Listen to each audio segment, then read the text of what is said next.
Now he's fluid. Hello, shooters, loaders, and casters. Welcome to the Georgia. Fr- Whatever. I cannot talk tonight. Georgia Shooting Connections Friday night live stream. What's going on, guys? Earlier, y'all missed me say I'm going to put the freezer in the. Georgia Shooting Connections Friday night live stream. What's going on, guys? Earlier, y'all. It's me. Sorry, unmuted for something, but it's remuted. We lost AR already, so maybe he'll be back. All right, Kyle, introduce our guest. Well, we have Mr. MacMan. Hello, sir. How we doing? We got CW. We've got the crazy Scotsman. He's down here. Hope everybody's having a wonderful Friday afternoon, evening, depending on wherever the case may be. And thank you all for joining us. And let's get this fired up. MacMan, go ahead. What you need to know. Tell everybody howdy. Hi there, everybody. So you got this crazy Scotsman, and now you got the crazy Welshman. Well, we're glad to have you with us tonight. Thank you for joining us. And maybe you got some topic ideas because, yeah, we'll just do it. CW, how you doing, brother? We missed you last week. Yeah, that was kind of weird. I didn't like that. Yeah, right up to the entry, and then zip, I was gone. Yeah, but it came back the next day at like 5 o'clock in the afternoon. Yeah, so I never got an explanation. Just it worked again. I was joking around. I said, mark down the date. There'll probably be a baby boom in exactly 9 months. Not here. Not here. Not in your house anyway. No, not in my house. What's up, guys? Hey, AR, how you doing, buddy? Oh, pretty good, man. I had sound issues. Sorry about couldn't get the browser to do the sound on this. Been doing a lot lately on Yard Stream. Don't know why, but he's got my hoof and mouth disease. Yeah, you missed it before we started, AR. We was talking about hunting season getting started. I said, well, I'm going to get the freezer and the meat. So, yeah. But everybody knows it's StreamYard. So, and you put the meat in the freezer, not the. Yeah, I'm going deer hunting this year with my great grandson. That'd be cool. Mm-hmm. Scotsman, what's going on, brother? We missed you last week too, man. Hope all's well. What's going on, fellas? Doing all right. Just been staying busy, and StreamYard hates me. That's about it. I don't know what's going on, man. It just gets worse and worse. Constantly having mic issues with StreamYard. But good to be here, and I'll hang out as long as I can because, I had a moment today too. So yeah, I don't have a charger with me, so it's it is what it is. I got a little bit left, but we'll hang out as long as we can. My sound is frequent problems of Yard Stream picking up my mic. I have to totally reboot, so it's weird. So yeah, I got a deer last week. Oh yeah, that was cool. That's what I heard. Tell us about it. Yeah, we went up to up north Arizona, and I've got what they call a champ tag, so I'm allowed to use a crossbow because I'm almost blind in my right eye and I'm right-handed. I can't shoot a bow right-handed or left-handed, so I managed to get a hold of this champ tag, so I'm allowed to use a crossbow. So it makes it a bit easier sometimes. So, we've got a little spike. So we've got some meat in the freezer. And next Thursday, we're going out. I've got my first bull elk tag. Me and my wife both got tags. We're going to go elk hunting next week. Are your elk a red stag? Say that again. They're actually red stag? Or you have what do you have there for elk? What is your elk? It's just just elk, whatever elk. I don't know what they are. They're just elk. It's going to be a lot of meat, like I said the other day Especially to you. That's cool. Yeah, I think from what I hear, elk is superior tasting meat to Oh, deer. but our elk here it definitely is. It's Oh. it's really good. Yeah, it's not. I don't think whitetail's gamey, but a lot of people say it does. It has a distinct flavor, but it's not gamey. But elk has the same odor, but Mhm. totally different taste. Totally different taste. So does moose. Moose is a lot closer to beef. Wow. Really? Very very good. Very, very good. The only one I don't really care for is I don't like any of the goats. I don't care for those. And antelope is probably about as goaty as I'll go. It's tolerable to me, but I don't care for it as much. Yeah, So so it when looks I like was- they're all coming into the rut because they're all bugling, they're all getting horny. So I think they started a little bit early this year, so it's going to be good because I've got the earliest archery hunt. So hopefully they're all going to be nice and horny and they're going to come to calls. I'd like to get me a crossbow. I got a ton of deer out back here. There's Miss Kitty. There she is. See, she knows.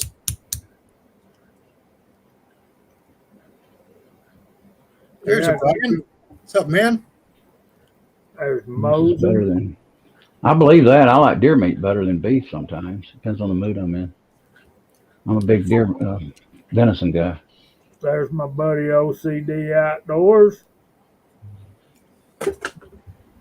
There's Mr. Fletcher. We'll run down the side chat here in a Yeah, few minutes. Javelina's.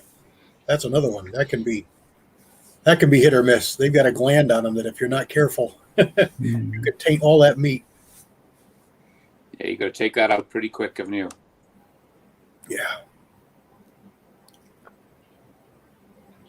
Yeah, Javelina. What brand crossbow do you have, Mac? I've got a Mission MBX. It's shooting at almost 400 feet per second. Whoa. Yes, that's moving. Yeah, it'll take them at 100, 110 yards. I have, let me see what mine is. It's right back here. I don't know what mine is either. I'm going to have to pull it down and get it lubed up. I think it's a Center Point. Y'all know Center Point, the scope company? Yeah. That one I do. was advertised at 370 feet per second, but I'm getting 380. So that's moving pretty good Yeah. with 120 grain tip on the end of it. Mine is a recurve. I can't remember. It's the company that is known for recurve compounds. But I can't Excalibur. remember their name. Excalibur. Yeah, that sounds right. Yeah, I they're a don't good know how company. fast it is. It's pretty fast. I want to say it's 350. Yeah, Excalibur makes some good stuff, but MacMan's Yeah. Mission, that's some good stuff. Yeah, they're high dollar stuff. What are you Just a shooting, bit. Scott? Excalibur makes some really good stuff, but you can get some high dollar Excaliburs too. I don't really do crossbows or anything like that. I have a couple different bear recurves, and then I also have a compound. I haven't shot my compound in a long time because of my shoulder. I got to get my shoulder right first because it's not a light compound. It's an 80-pounder, so it's not light one to shoot. But No. I got to get my shoulder right first before I start shooting it again. But I have a couple different recurves that I shoot, so I have options. I have a PSC compound. This is an old one. And Pull, then shoot, explode. yeah. I would say the other one, but I don't want to swear on your chat. There's many acronyms for PSE. Yeah, I could see how that could be, but the price was great. One of my buddies from church gave it to me. So See, the funny thing is, the older ones are actually okay. It's all the ones from about roughly about 2008 onwards that really suck. okay, that's good to know. But the older ones were actually pretty decent. I've got an older bear whitetail too, and I really like it. 65-pound pull weight. I've shot at a few. Compound or recurve, Kyle? Yeah, compound. I almost was going to say, hey, Kyle's not talking. I was on mute. I had dogs barking and everything. Gotcha. I'm still here. Gotcha. Yeah, I understand that, Ozark. Barrett's pretty good stuff. I remember the days where you couldn't hunt a crossbow unless you got some kind of disability thing. Yeah, well, it wasn't that long ago here. Yeah, actually, same here. Mm-hmm. It was what 4 years ago, 5 years ago.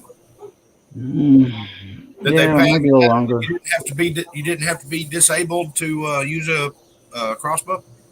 Yes, I can't remember the years, but it's been a while. Yeah. Yeah, something like that. Yeah. I'm glad they opened it up too to people. Me too. It got a lot of other people hunting, and Mm-hmm. I can't hunt with a regular compound. The only thing I'm going to say to that is don't be the guy that walks into the store. I've seen this many times over the years. Don't be the guy that walks in the store, buys it, and expects to walk out in the woods and shoot a deer. Please go practice. Yeah. Learn your weapon. Yeah, baby. That's with all of them. I mean, I wouldn't advise doing that with a rifle. No. You got to familiarize yourself with your equipment. Know your equipment. Know your scope if you're going to use a crossbow. Make sure you sight it in for a decent yardage. Know your limitations. Exactly. I would say a man's got to know his limitations. Yep. That's a famous quote. That's my motto of life. I would say sight it in at 75 and then aim accordingly. Kentucky windage. Most people sight them in right around 50 or so. Keep kind of, but don't be the guy that goes to the store that has, a 20-yard range, kind of get it dialed in a little bit for you so you have it on paper, and then you go outside and go to shoot a deer. Don't do that, please. I bought a Hawk scope for mine a couple years ago, and it's speed rated. So what you do is you sight in at 20 yards, and then you shoot over a chronograph and get your speed, and then you set your scope to that, and you're 0 to 50 yards or 60 yards, and it was really, really close.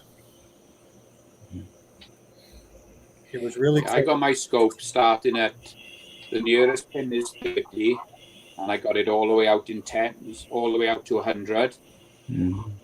So what I did find is I got it zeroed in where I am here in Chandler, and we're at 2,000 feet above sea level. So I got it smack on at 70, and it was hitting the dead on the crosshairs.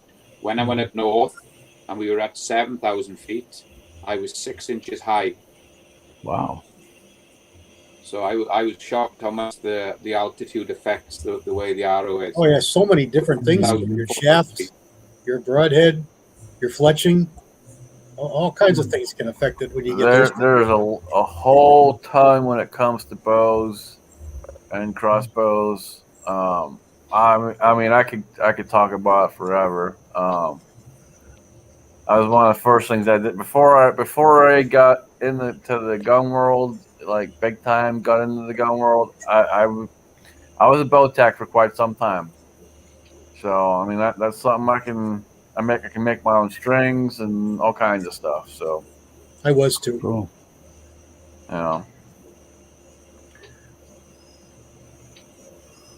There's all kinds of stuff when it comes to that, but there's a lot of factors that come into play. Yeah, bow hunting is a totally different animal than rifle hunting, gun hunting. And I agree with James Pollard. 50 yards is about as far as I'm going to go. I've never done any crossbow hunting at all. done some bow hunting. I mainly use that for scouting for rifle season. Um, I've taken a couple of shots at some, and I'm a good shot with a bow. Just apparently, I wasn't good at judging distance right then from being up on top of a tree. Well, my moniker there, CW Long Shot. The long shot came from me shooting deer at long range, but long range was 60, 70 yards. That's That was that's a respectable shot for a bow. that was the old days. That was before compounds were brand new. Yeah, I kept shooting under them. My first compound was an Allen compound, one of the first compounds. Yeah. See, what you're talking about there, Kyle, is whenever you start getting at an angle, Right. The whole distance changes completely. Oh, I'm familiar with inclination and all that. Yes, sir. Yeah. It's not quite the same. I shot under about 3 of them, so I just go out there with a bow and just sit there and watch. And like, can't remember who said it a minute ago, you get to see a whole lot of nature. You do, and one of the biggest things, and I've always tried to tell people this: if you're up in a tree stand, or even if you're in a blind, whatever, get your yardages set and have an idea based off the land itself what your yardages are. So you're not sitting there trying to figure it out later when the deer actually show up. Have that planned out in mind already, so you know where everything's at. So all you gotta do is put the pen on it and go. I'm good with it with a rifle that I know the velocity of, but I didn't have a chronograph when I was when I would go out bow hunting, because I'm talking 25 years ago probably. Never had a chronograph to shoot it through. Had no clue what was going on. I know how to do the math. I can do the math in my head. I kept shooting under them. I was like, well, I don't want to shoot over them, make a bad shot, and okay, we'll just sit out here and go wildlife looking. But it gave me a good vision of the flow of wildlife throughout the day for gun season. Oh. Yeah, doing the math in your head with a bow works to a certain extent, but again, there's so many different factors that come into play that, yeah, you might get close, but getting close and getting accurate is completely different. Right. I got the Daniel effect going right now, don't I? Kinda, yeah. The deer I shot last year was 100 yards. With a crossbow? With a clean kill. He only went about 30 yards from where I shot him, and he was done. He didn't last more than 5 seconds. There, JCM. Hey, man. What's up, brother?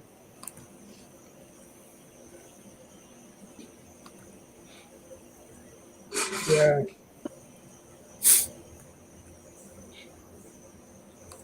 He sure is K24. That man can type faster than I can talk.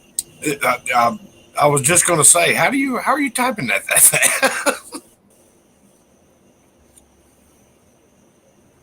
I think he's doing voice to text. Oh, I get some nasty texts when I do that. See, I think he's cheating. If you ain't cheating, you ain't winning, right? I think he's cheating. I think he's got like a notepad pulled up with everyone's name on there, and he just copies and pastes it and slaps it in there. Yeah, me too. Well, that's the only way I can explain the bang bang boom comments over there naming 40 different people.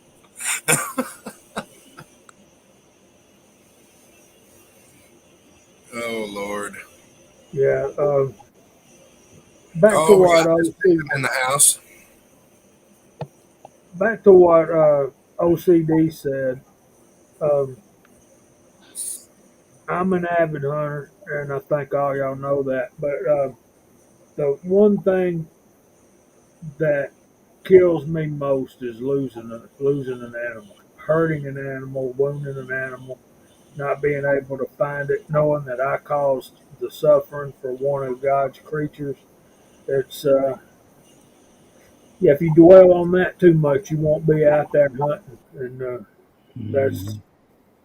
that's why it's particularly important with archery that you're practiced up and you know your limitations. And um, McMahon was talking about he killed a deer at 100 yards. I'd have never took that shot, and the reason um, my bow, my I'm sighted in at 40, and that's good enough for me. I might go a little past 40, but yeah, even with a crossbow, which is significantly better than as far as accuracy and strength, crossbows are stronger and more accurate uh, than a compound or a. But even a guy with a compound or a recurve bow, you get out there, you practice a lot. You'll yeah, you'll get good. You'll know what your limitations are and stay within that limitation and bring meat home. And let's do everything we can to make sure we're not leaving injured animals out in the field. That's I'm kind of with Idaho Rogers on that one. We I feel like that's our responsibility as hunters is to be um, as conservative and be a good steward of God's creation. Hey, Levergun's 50. I hope your wife's all better now.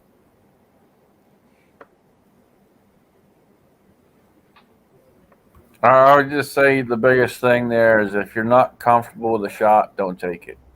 That's simple. You know, if you have some kind of doubt in your mind, just don't do it.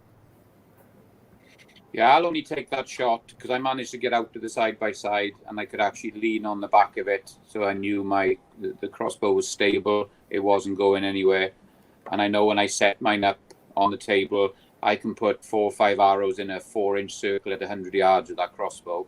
Wow. So freehand or off my knee, I wouldn't have done it, because I was resting on the back of the side by side and it was perfectly square. I could see it was a clear run to the animal. There was no limbs, no trees, and he wasn't moving. He wasn't bothered about me being out to the side by side. He was just stood there, and he started grazing again. So I double checked the range, and it was exactly 100 yards. I stabilized that crossbow, and he wasn't moving. And I just let it fly and took out 2 lungs and his heart in one shot. Wow. There ain't nothing wrong with that, man. If you're comfortable with your shot, you take the animal. It's yours. You got it. You deserve it. Great, more power to you. You know, I don't judge, but I know my limitations, and what you did are surpasses my abilities by far. And part of the reason is um, I don't get out to practice like I should. And I go out and I practice a little bit. And if I go archery hunting, I take my crossbow. And yeah, Daniel's getting on me about something over there. I'll catch up with that in a Well, minute. he's basically saying what I'm going to tell you too. I disagree with your statement about a crossbow being more accurate. Crossbow is not really more accurate. It's easier. It's easier because 9 times out of 10 it's got a scope on it, so it's easier. It's not more accurate. If you get out and you practice with that compound, or you practice with that recurve or that longbow, you can be super accurate. Yeah, that's what I said earlier. It's uh, it's all about practice and being secure and confident in what you're about to do. And the reason I'm not better at it than I am is because I admit that I don't get out and practice the way I should. So yeah, we're on the same page there. Yeah. I can tell you before I screwed my shoulder up, no, before work screwed my shoulder up, I literally could shoot a compound bow at 300 yards accurately. Whoa. Wow. No, I would never ever, and let me clarify something. I would never ever try to take a deer at 300 yards ever. But target shooting, absolutely all day long, I could hit it at 300 yards. That's a hell of a shot. Mhm. Yeah. I agree, Lakeview. I said that earlier. Yeah. And if my shoulder ever gets better, I will get myself back to that again. But There you go. Look at Mainly's powder coated bullets, man. Ain't those cool with some green on there? That's pretty snazzy, man. Yeah, he makes some sexy ones for sure. Yeah, that's nice. put it this way: for anyone who wants to do any kind of distance shooting with a bow, you got to know multiple factors. You got to understand your arrow better. You got to understand exactly how to tune your arrow to your bow, the exact weight you're using, spine strength, everything. You got to make sure everything comes together as 100% for that bow. That's the only way you're going to get any good distance out of it. Yeah, so Miss Kid's got the same problem you do with that shoulder problem. Yeah. And for those of y'all that don't believe what the Scotsman just said, go on YouTube and look at slow motion, high power compound bow shots. And you can watch that arrow turn into a U as soon as it leaves and the tail end of it hit the ribbing and all that stuff. You can see where accuracy is affected. So you do need to know what the spine strength of that arrow is. That's why they make so many of them. Yep. And there's a way to calculate it out and all the rest of it. But I'll say this because I've had this happen to me in the past. Don't always trust the word of the company that's selling the arrow because they don't always know. I had a very reputable company tell me I need a specific spine strength for my bow. I explained to them that they were wrong. Of course, they didn't like that, but they were wrong. And they were like, nope, we're right. And they sent it to me, and I could not get that thing to shoot for nothing. Well, a lot of the companies, they subscribe to the, now I've forgotten, it's been too many years, but AMO and IBO, I think, are the two. And one of them is a lot lighter. And a lot of the bow companies subscribe to the lighter arrow, just like pellet guns do. They use the lightest pellet to get their highest velocity. The archers do the same thing to get the highest velocity so they can state they get, X number of feet per second. But those arrows are very light for caliber for the weight, and it's going to produce a louder bow. It's not going to be as good shooting, but it's going to be fast. So you can stiffen up that arrow, heavy up that arrow. Just a heavier arrow is going to change your spine. Everything's going to change. It depends how long you cut your arrow and everything. Sure. Like I shoot an overdraw. 150 grain tip over 100 grain tip. It's going to change. Everything changes it. Shorter arrows are stiffer. Fatter arrows are stiffer. Exactly. Yep. I shoot overdraw, so my arrow is a lot shorter than the average than most people will shoot them. And you got to be careful there too when you cut them short. Sure. You got to be real careful. Your hands there. behind the tip or in front of the tip. What's that? Your hands in front of the tip. Your hands in front of the tip, but you gotta really watch because you got to make sure because when you cut so far back, you're changing the whole spine of the arrow. So the whole spine strength comes into play again, and you got to make sure that you're using the right kind of arrow, cutting it that short.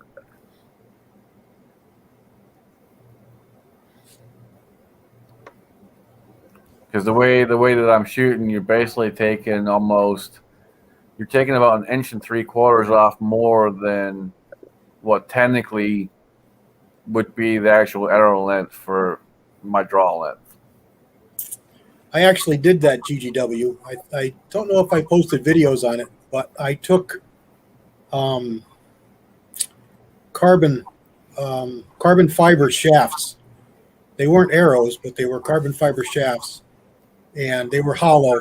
And I routed out the fore end of the stock, and I epoxied them in, and it really stiffened it up without adding a whole lot of weight.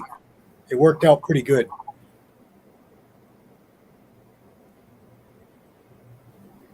So what kind of arrow did you use? What kind of glue?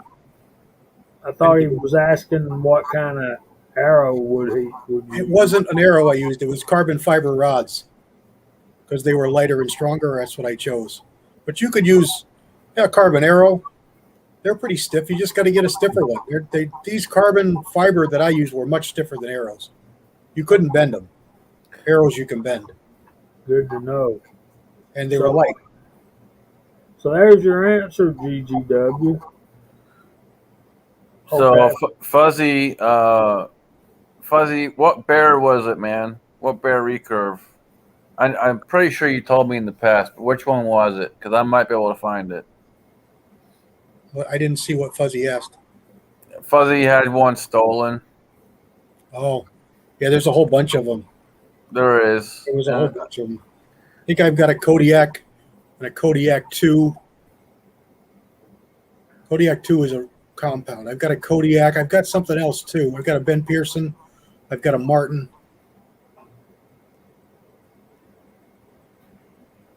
And there's another name that's rolling around in my head. I can't think of what it is. It's some kind of French name. Yeah, they got quite a few of them. Daniel always makes good points, y'all.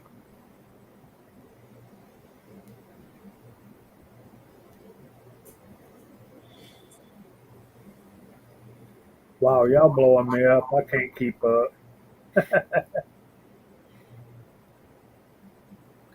It's funny, JCM. Honestly, the first time I picked up a recurve, minus the best way to grab the string and how to actually draw the string back, I was fairly accurate right off the bat. And then one of the guys that worked for me, he's been shooting 30 plus years when I met him. Taught me the best way to draw the string back on a recurve, and I would say probably within about 10 shots, my whole shooting changed and my accuracy was dialed in completely. It was insane. Well, if you think about it, there's no sights on a baseball or a frisbee or a football. Nope. Yet a whole lot of people can hit their targets pretty accurately, very consistently. Yep. It's just a matter of practice and hand-eye coordination. That's it. And we talk about in firearms as well too. It's the whole, if you put your thumb or your finger in the line of sight where you want it to go, it'll go there. It will go there. And it's basically the same with a bow. And if you bring it up and you get it lined up properly with your line of sight, the arrow's going to go where you're looking and where you have your whole body. If your body's aligned right, it'll go there. Yep. I've proven this point many times to people because I'd have people come in and tell me that the scope was broken on their on the bow that they had just bought, and they were having issues and all the rest of it. Well, I'd shoot it and no issues. And they're like, well, that's just you, whatever. And I'd take the scope off and shoot it without a scope. And no problems. So as long as you are lined up correctly, things will go right. 9 times out of 10, someone trying to shoot, especially when they haven't done so before on that type of bow, they're going to have issues. It's not like shooting a rifle. There's a big difference.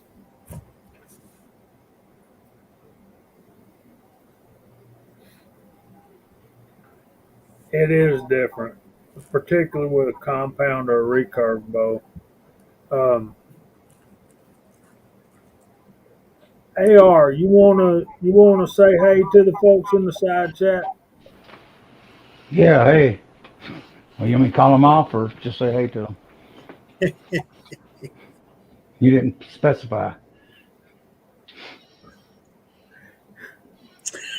Okay, I'm Don Rickles. No, I'm Rodney Dangerfield. I get no respect because I deserve no respect. So yes, if you would call out the names of the people who were kind enough to come in here and join us tonight, that would be awesome, man. Okay, let me scroll back up. I'll do the YouTube side. What's the long scroll? Vanessa Kitty, James Pollard, good to see you. Ozark Spirit, G23, tacos and French fries. Edward Petty, Ham Elk, Harm Elk, Harm. Okay, sorry. Mario, good to see you. JCM45, HIPAA, James Pollard, Tim S, Ozark Spirit, good to see you. Big E, good to see you. GGW, always good to see you. James Pollard, already called. Well, you guys talking a lot. Let's see. Andy, good to see you, Andy. Mainly subsonic. Hello there. How you doing? Who else? Six shooter Texan. OCD Outdoors.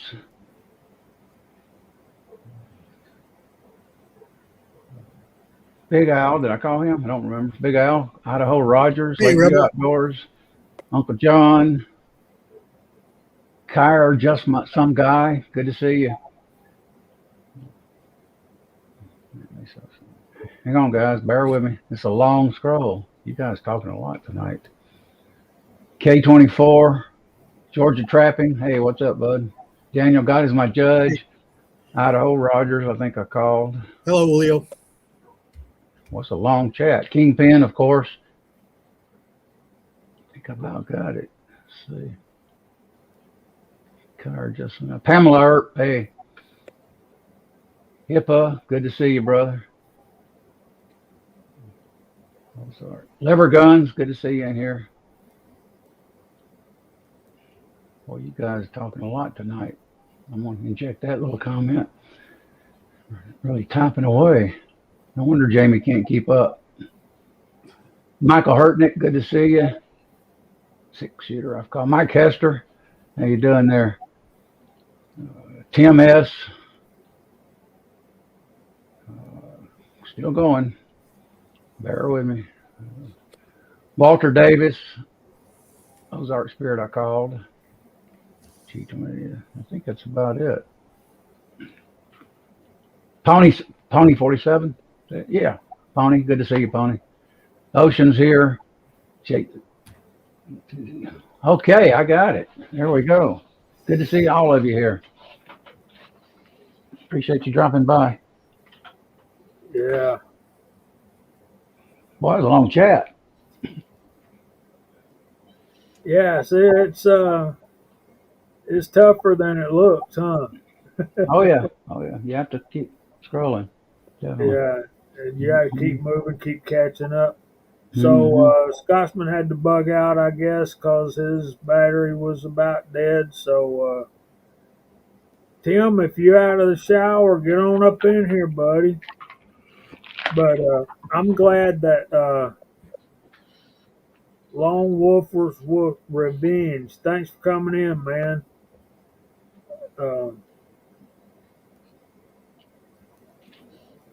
That's a new name for me, man.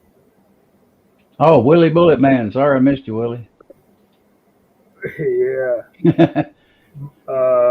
MacMan Michael Hartneck says hello to you. Ozarks out there. Jason Stewart. Hello, Jason. Jason just popped in, I think.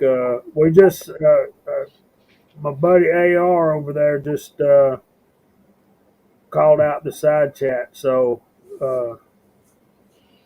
Yeah, how you doing, Jason? I, Long Wolf's Revenge, I doubt you're a troll, man. But, maybe.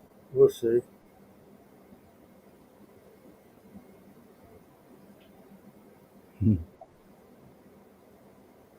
Jason, thanks for being here, buddy. We appreciate it more than we can say. I want to say a special hey to Scott, Insight Freedom. Missing you, brother. We need to get together and shoot here soon. So maybe I'll call you up over the weekend or something. And I don't know if Kyle saw that. Um, Lee, I meant, yeah. Thoughts of an Old Soldier is in Blairsville. So we got to call him up tomorrow, man. Maybe we can ride up and pick on him for a while. So we got G23s out there. I'm going to have a box heading for you as soon as I get time to get some bullets made up, some casted up. So, and that may take forever. Lord, man. Guys, let me tell you something. Jamie, it'll have to be a little on the early side. I got a birthday party to go to tomorrow afternoon. Well, we'll see what we can work out. We'll give him a call anyway. But I do have something I need to give to him. We can say, hey, I mean, you know. So, word of friendly advice to all you guys out there who are married, have a significant other, whatever, and y'all don't let your wives hear this. Vanessa, plug your ears up. How you doing, Fuzz Fort? Don't let your wives know when you have off days. Because let me tell you, I busted my hump today because she went to work and found out I was off. And man, she gave me a honey-do list. Man, when I am off and she starts that kind of mess, it makes you glad to go back to work so you can rest. You know what I mean? Yep. Well, I gave you forewarning. Come on, man. Before I said it, buddy. If you got busted, you got busted, man. I mean, you know. Just tell her the dog ate it. I love that. Okay, Miss Kitty, say it ain't so. Tell me I'm wrong. I mean, it's training to be a woman. They start learning it, but my grandbaby is 6 years old, and she is already. Pop, I'll do this. Pop, I'll do that. Look who we got in the house, Oh, y'all. look at there. Hey, Tim. Hey. Mr. Tim, what's happening? Not a whole lot. I enjoy the weather. You on your phone? Yeah, I am. The daughter's got my laptop tied up right now. Well, that's all right, man. We're glad to have you. Can you hear me all right? Yeah, you're roboting a little, but we can work through that. Let me introduce everybody to, well, he's kind of new to making videos and stuff like that, Mr. Tim S. Welcome to the Friday Night Live stream, and I'm going to go over and find a link to your channel, and everybody go over and sub up on some Tim S. And he don't have many videos out, but he's just getting into the casting and stuff like that. And one thing that we have in common is the Lee 452-228 1R. Yeah, that was my very first bullet mold, and it's also his very first bullet mold. So, welcome to the rabbit hole, Tim. Yeah, really. It Welcome took me to a the while party, to get that one. Good to see faces, though. We see everybody in the side chats, but we don't get to see their faces all the time or very often. Does anyone have any experience with a Frankfurt Arsenal M press? That's that Forrester wannabe press that they came out with a couple of years ago. No, not at all. Never used it. It's just like that red one behind you, Elliot. It's a very, very Yeah, simple. it takes a special. Yep. Yeah, shell holder, Yep. not shell holder, but Yep. The die. what I'm talking about. Die Yeah. lock. Yeah, that's the only thing I don't like about it. Yeah. But Forrester is the same way, except it's even yeah, a little more proprietary. yeah, I use aluminum. A lot of people use steel on the Forester. I don't. I'll buy extra aluminum ring and put on there. Just don't like doing that. Steel against steel, you eventually get a wear on your press. Yeah, as long as it's hardened up and Mm-hmm. you don't use the aluminum collars. Mm-hmm. You use the steel ones. Mm-hmm. Your What it is, putting yeah. on it is not gonna. Mm-hmm. It should be What it fine. is, yeah, in a Forester, it just continuously, moves That's a little bit. part of the design. Yeah, Yeah, yeah. Yeah. I prefer the aluminum ones in the Forester system. But I hear it's a good press though, that Frankfurt.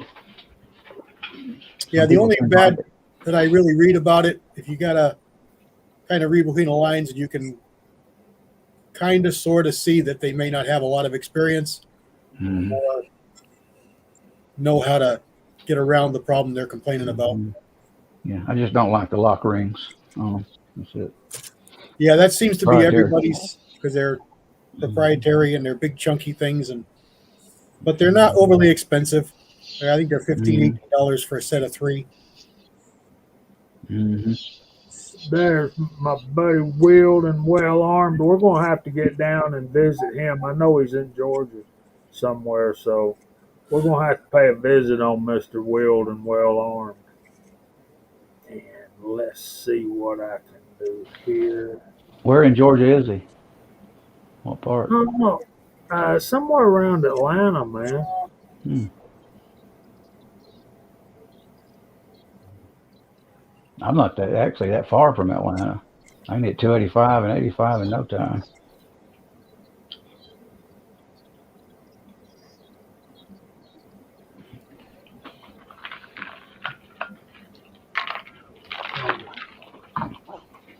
Go play. Go play. I'm working on it, Tim. Give me a second. All right. You put up I that think- fancy crawler. I think Tim's having the same problem I'm having. My side chat's froze, and Boy. I don't even have it on my phone tonight. Usually I got it on the side.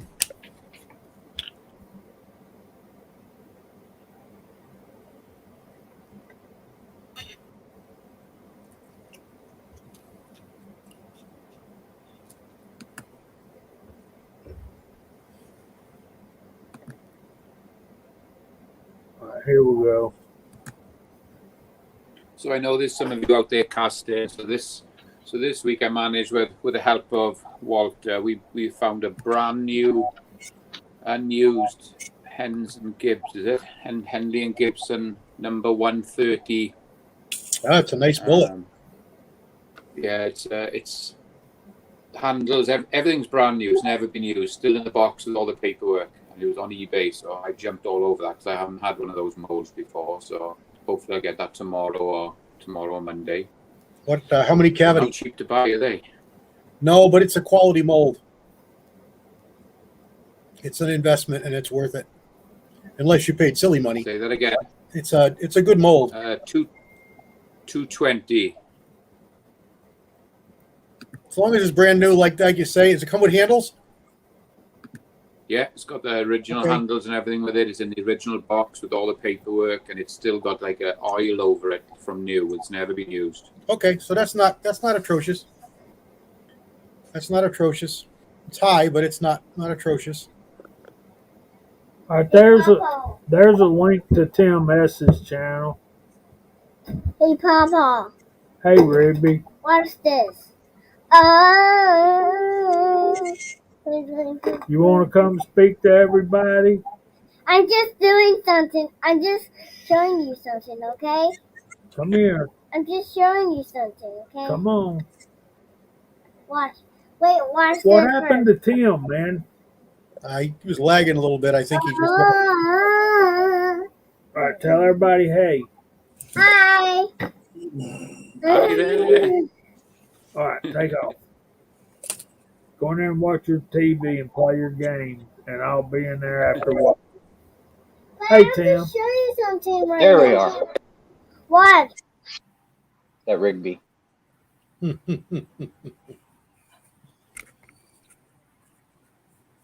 So yeah, you'll like that mold. You'll like that mold a lot. I've got the same one. Yeah, I've never had one of those nice sort of high-end molds before, so we'll give it a go, see how it turns out.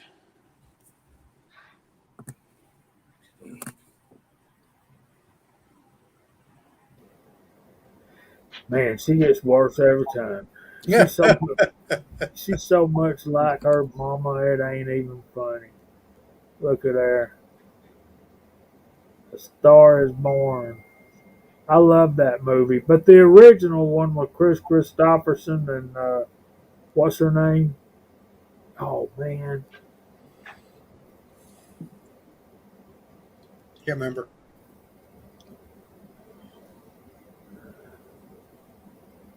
She was a beautiful woman back in the day. Help me out, guys. I'll tell you in a minute. Yeah, it'll come out. Barbara Streisand, is that it? Yeah, I think it is. Yeah, GGW got it. There you go. Yep. I know.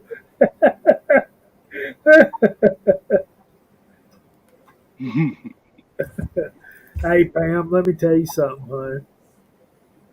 If you call her anything except Rigby, man, her mama gets so mad. I mean, it's funny. It really is. It's hilarious. Like my dad calls her Rigsby. Just, I mean, he's 82 years old. People, come on, and she gets so mad about that, and I don't understand it. I don't get it, but I don't care. She gets to go see my dad. That's cool, man. That's the fourth generation right there. So that's awful cool to me.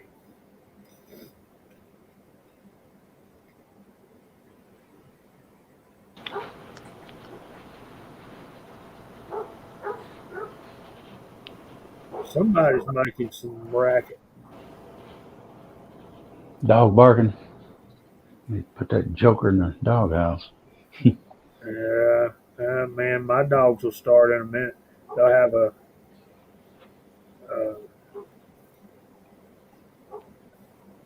come on, Fuzz. She's probably way out there like most of them now. I wonder what. Uh, Never mind. My mind's going. I can't think of anything anymore, guys. Y'all have to excuse me. So,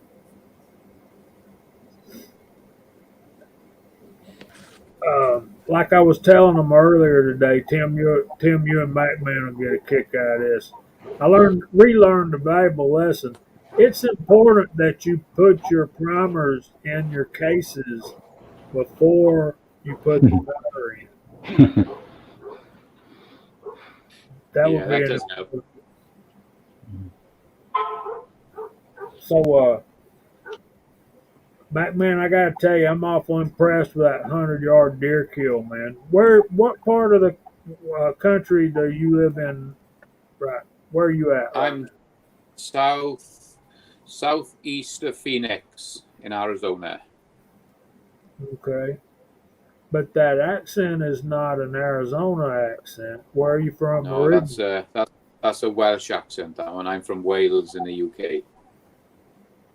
Well, I've been, welcome home, brother.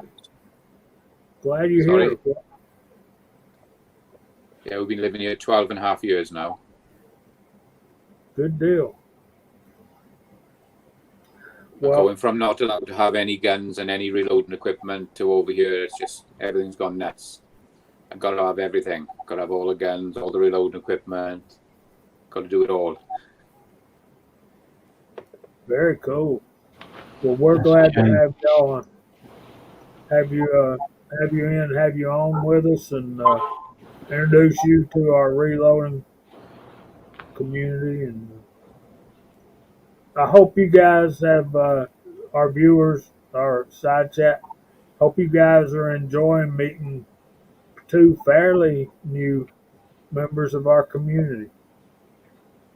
We've been seeing MacMan and Tim F on making comments and stuff like that, and like AR I think said earlier, it's awesome to put a name and a face together and meet you guys and Mhm.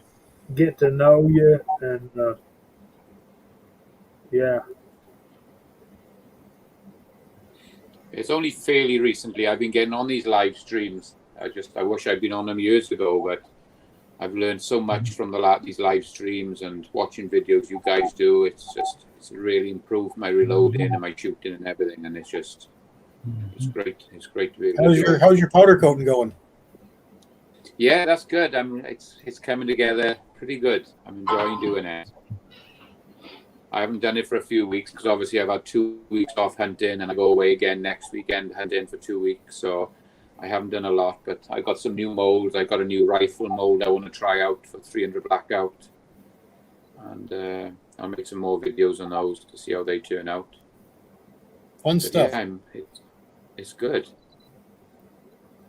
Okay, we got an interesting question here from Jason Stewart, and I think this might help Tim and some of the others.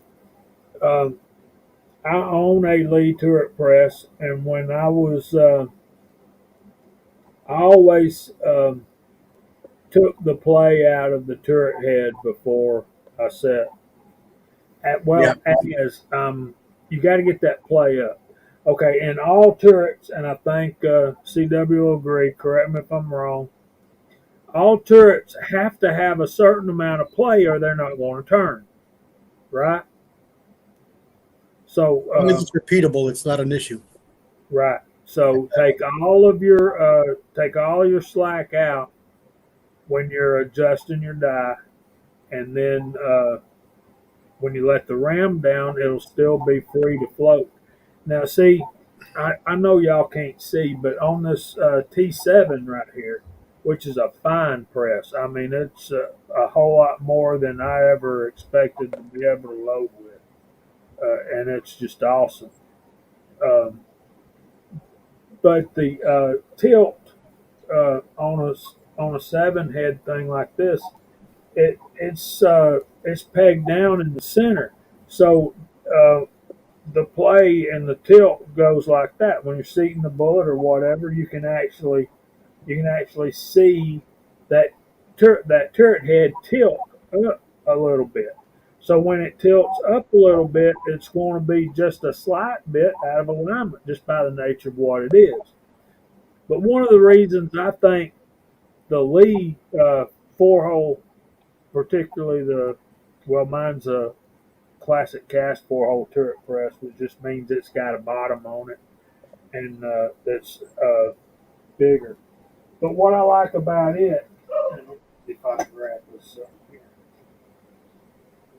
Here we go. The thing I like about this press is there's no tilt in it. The play is up and down. Mhm. So it's going to go, it all goes up and then back down like that. As soon as that turret turns, you can slide it right in and pop it right out. But as soon as you turn it to the position that it's lined up with the ram, it's locked all the way around, and it can only come up and down a few thousandths. So yes, you want to make sure you take that out. Now there's no cam over in that press. It's a dead solid stop.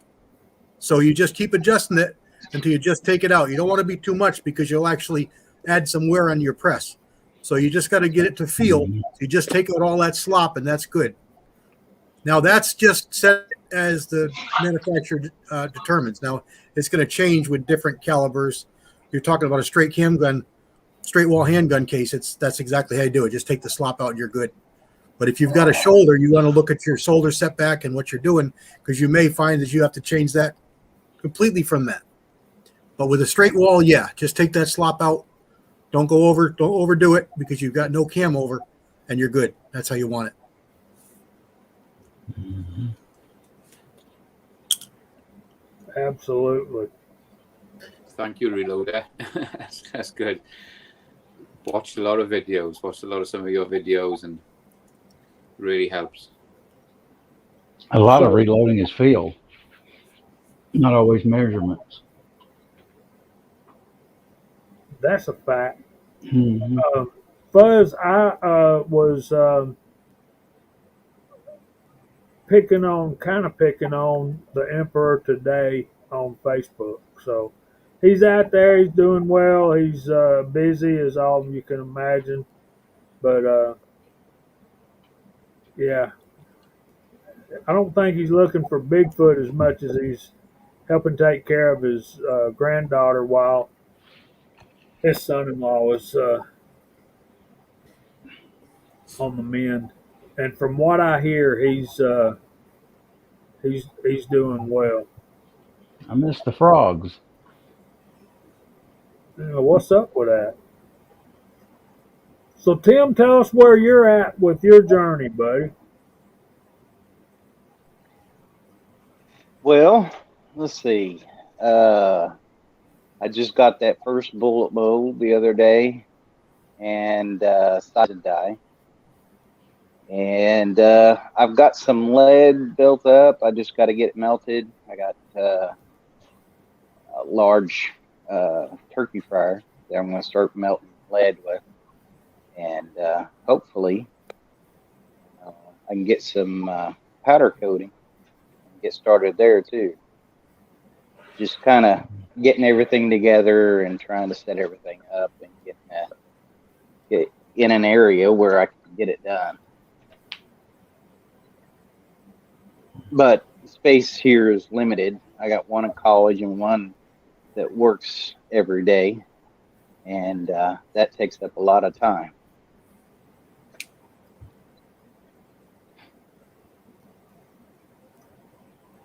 Yeah, getting your stuff set up, getting the place ready to do what we want to do. That's a big investment. It's a lot of time, and keeping it that way can be quite a chore as well. Yeah. I remember those, James, back when people thought 3 dies was all you'd ever really need. Congratulations, 762. Yep. Congratulations, man. Very cool. Yeah. It's boring at times. I wish I could retire. I've had a forced retirement for quite a while now. I'd rather be working.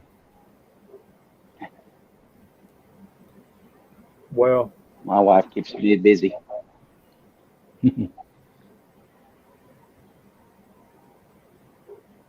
that's true, Pam. Wise woman. I'm jealous too. Yeah. Yeah, so I've been getting all my lead from the shops I go to. So when I first started picking the lead up, I was getting everything and I had to sort it. But now I've trained my customers now that are giving me all the wheel weights. They're sorting it before I go and pick it up. So they're only lead now. So they're taking. I've shown them how to take the zinc out, take all the crap out, and just give me the lead. And I probably got given this week maybe 150, 200 pound of wheel weights, and it's just all lead. Wow. Already been sorted. I'll have to go through it just to double check it, but probably another 200 pound of lead this week. Gee. Very nice. Yeah, I got it sorted. I don't think I'll ever run out of lead over here. They're all taking care of me. So what do you do for a living, if I may be so bold? I'm a Mac Tools distributor. Obviously, Mac Man. Slap me. He's right there in the garages to I take go that around- weights, get that lead. I go around selling the tools, and it pays for all this. Yeah, look at all them Dylans in the background. Let me blow that up.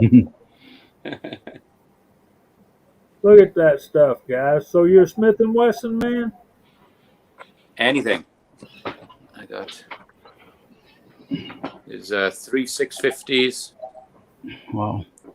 and then I got a fully auto 1050, and a little Hornady, and then I got my T7 down on the end that goes in. And well, there's a Lee in there at the moment for sizing the cast bullet, but there's normally a T7 sitting down there on the end. So there's 4 Dylans there. You're set up good. You really are. Yeah, you are. Mm-hmm.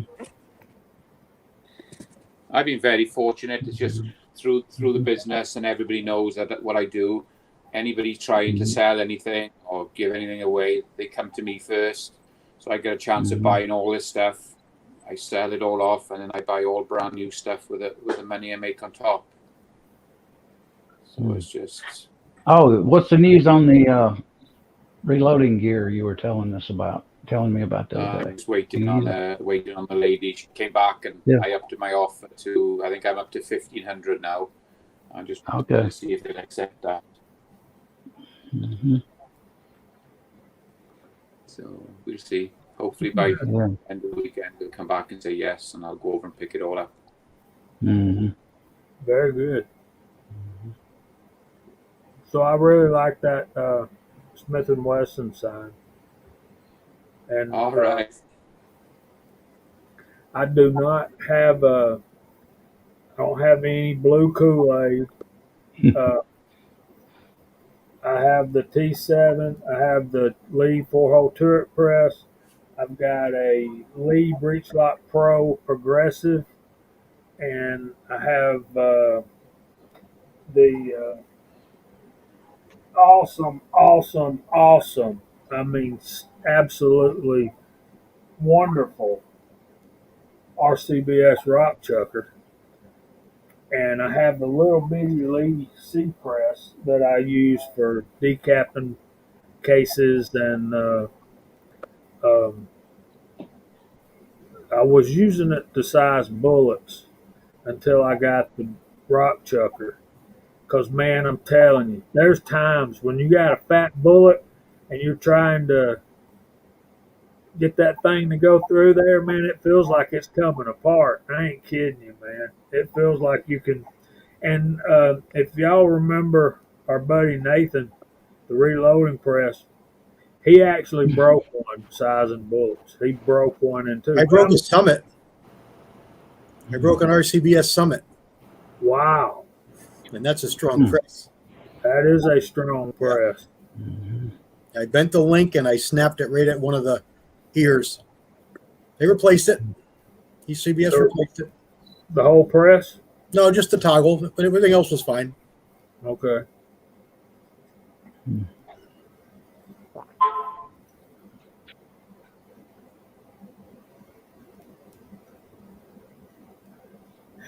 Cool. Willie asked me a while ago, or told me to watch out for zinc. A lot of the lead that I've got is from my father-in-law before he passed. He had a mechanic shop and tire shop and all that. And he would take a lot of the lead and make sinkers and net weights. And he would, and that's where I got most of my stuff at. I don't believe there's any zinc in there because he would mold the sinkers himself. This was way back, but that's where I get most of my lead. Yeah, you just got to be careful with the zinc. It can. An easy way to do it is keep your temperatures low, but if you're smelting, you really can't. You're going to have max temperature. So you just go through them with a pair of side cutters, and it's an easy way to tell. Yeah. and it's a pain, I know, to pick up every piece that's in that bucket and test it like that. But if Mhm. you want to make sure you're not getting any zinc in your lead in your alloy, you got to do it, man. You just got to. I tell you, one of the things I do is I by trade I'm a copier mechanic. Well, in copiers in the development assembly, there's what we call a mag roll, a magnetic roller, and it goes around this way, and its job is to project the toner onto the latent image on the paper anyway. It's basically a toner brush, and it's used anyway. There's some good magnets in there. So Mhm. what I'll do is I'll take a piece of cardboard, the biggest box I can find, cut it open, spread it out, and dump some wheel weights out on it, and spread them out kind of thin, and just run my magnet over. That gets all of the steel ones out. And if I see lead ones that are sticking uh, by the clip, I'll throw them back in there. But then it's easy to that takes, depending on what your ratio is, and it's getting lower and lower every time. Every time we get wheel weights, there's less lead in it. But a magnet is great to get the steel ones out, and then from there it's a lot easier to get in there with your diagonal cutters and test those. That I've been fooled lots of times. Some that I swore were lead were actually zinc. Some that I swore were zinc were actually lead. So yeah, Yeah, if you get certain manufacturers, you can say and look at it and say, the edges are flat, that's a zincer. The edges are kind of tapered and round, that's a lead. But all manufacturers are not the same, so you can't really go by that.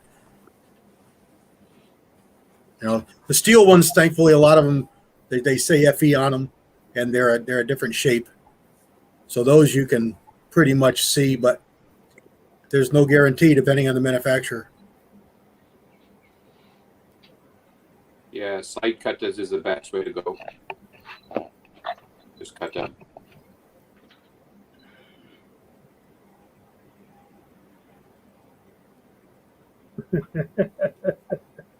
yeah, hobo. That's going to get a lot of people in trouble, I'm afraid, down the road. Now, see, y'all getting me hungry. Yeah.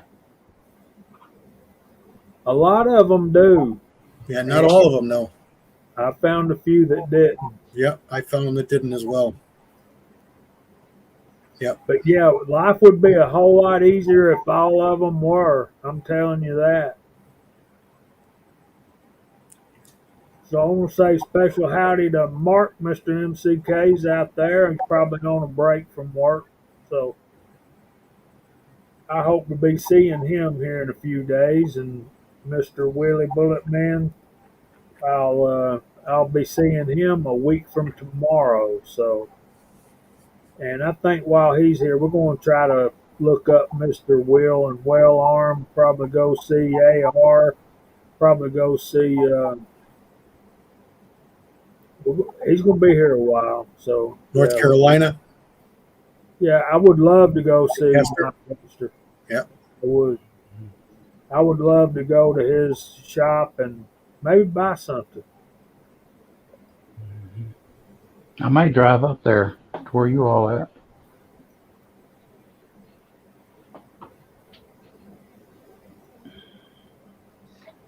Don't we all, man? Don't we all?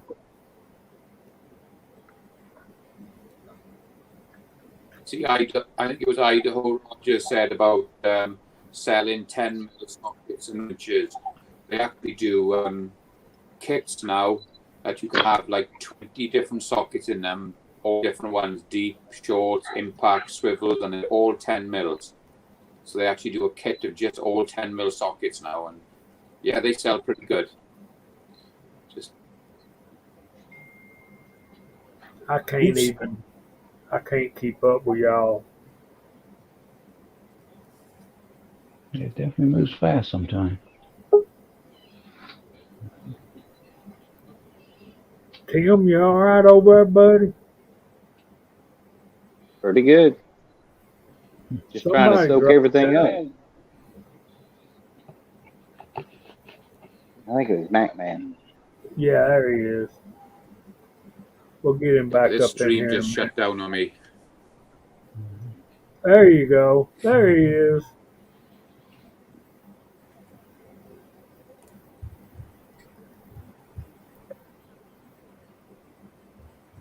Am I back on? You're there. Yeah. Yep. See you.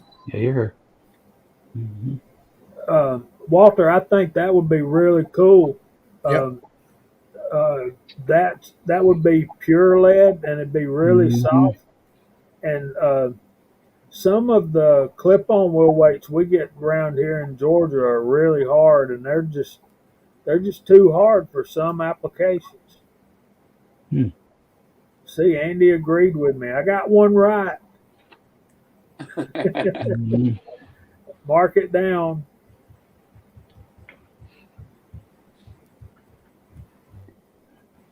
Can't wait to get into that bullet casting soon. Hopefully. Good stuff, Jason. Yeah, that's good stuff. I got to get me some of them UFO lights. That's Is the other thing. Julio leaving already? That Frankfurt Arsenal comes with a light in it from the factory. Mm-hmm. Yeah. Yeah. Good night, Ocean. Good night, Julio.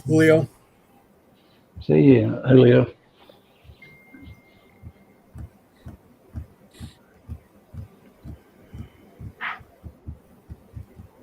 Yeah, I want to make bullets. That way I'll have something to talk about. I made about Well, I'll 15 get some pounds stuff today. and I'll send you the bed. Yeah, you mentioned that one. I appreciate the offer, Mike, man. Yeah, let me know when you're ready and I'll ship you a box of lead. Okay. Yeah, I forgot you mentioned that a while back. Yeah, I'll get the Pro Pot probably. I'm thinking about getting that.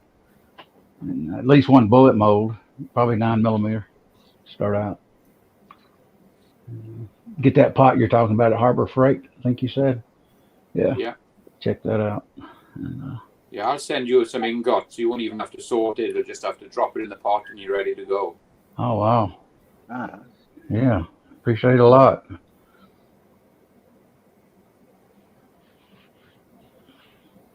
I used to work in a shop, and I used to have a guy come in there and get that lead, and he made sinkers too back in the late 70s. I said, "What are you doing with that lead?" He said, "I make sinkers." I said, "Oh, okay." You just walk out there with 5-gallon buckets full in our shop. In those days, you put new well weights on constantly. Or today, a lot of the mom and pop shops, they try to use the well weights over and over. I've noticed, at least around here, they do. So. Good night, Mark. Don't work too hard, buddy. See, that's the trick. Thing will float.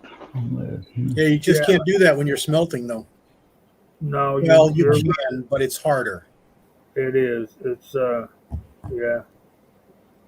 You do it like I do. You got a pile of lead, and you just want to get it melted, so you really can't fart around with temperature.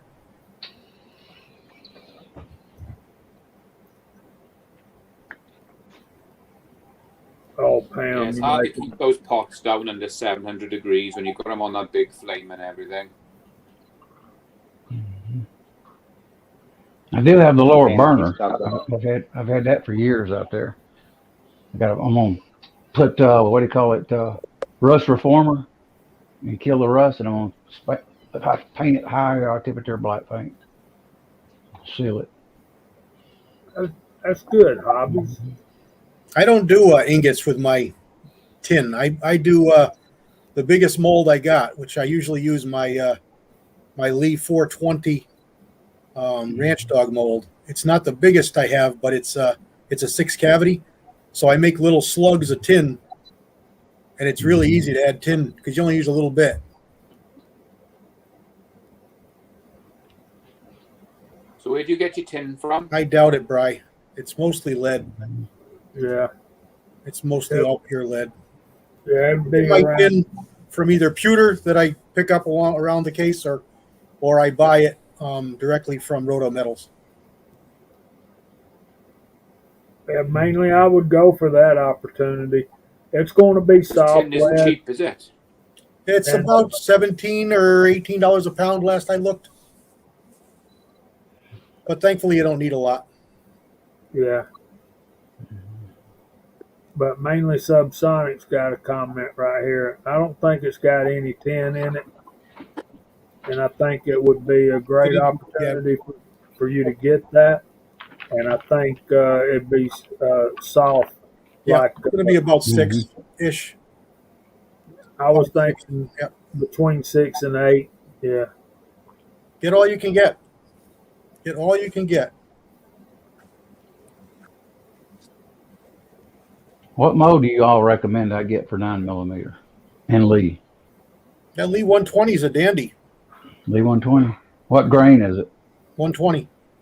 Well, okay. Yeah. Okay. It's a trick question, Elliot. Yeah.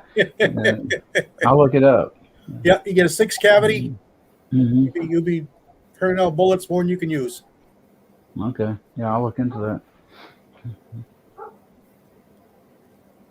Now, where I got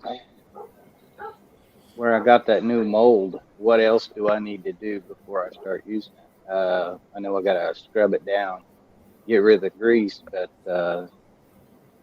is there other things that I need to do before I start using it? Not that you need to do. You can, but you can season it. It'll help you get bullets faster, but it's not a requirement. You can just cast with it. Okay.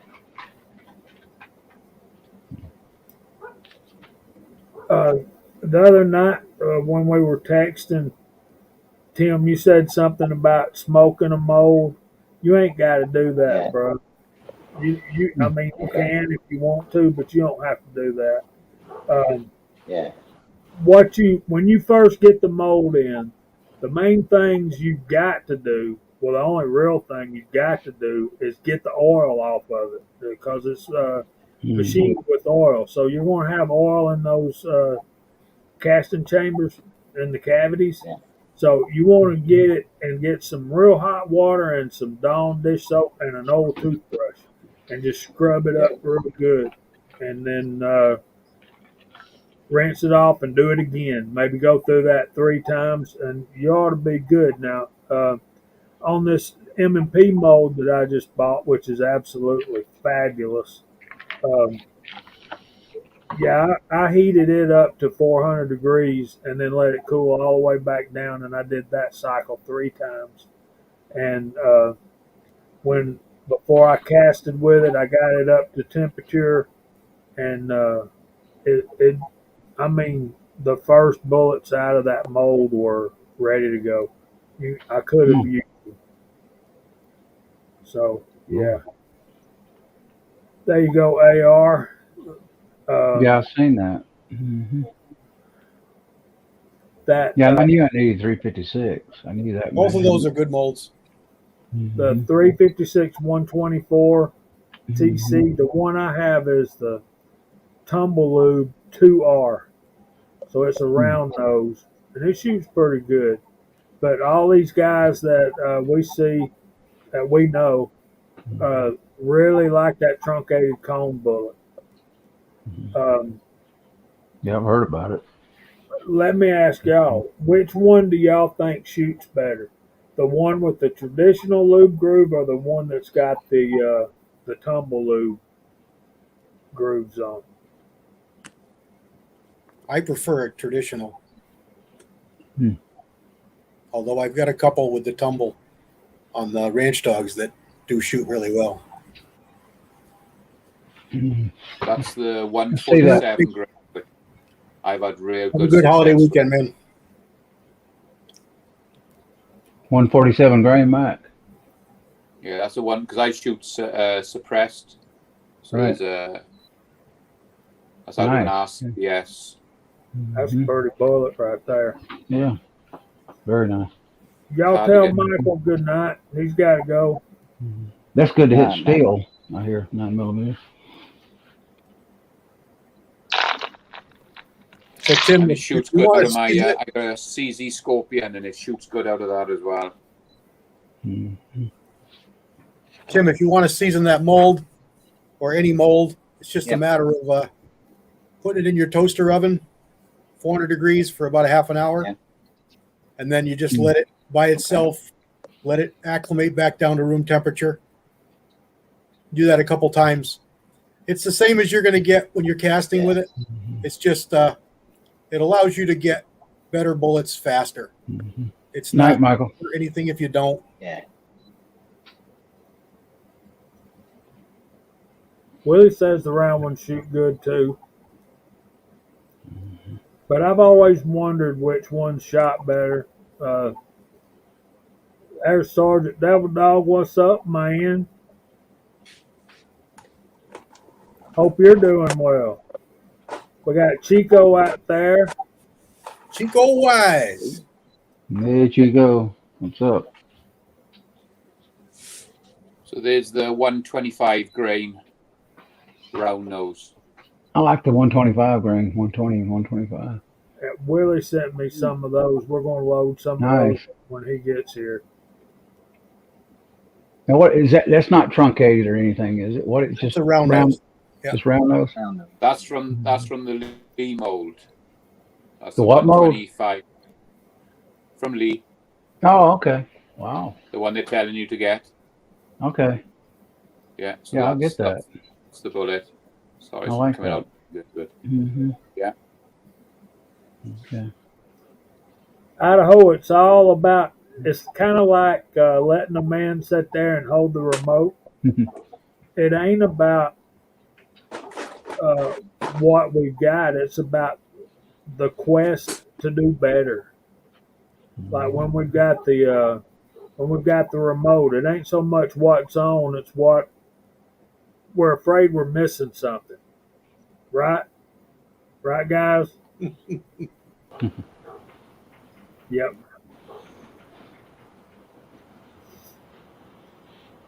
I've seen ladies have shoes galore. Entire, like, gigantic bedroom size shoe room. Weird.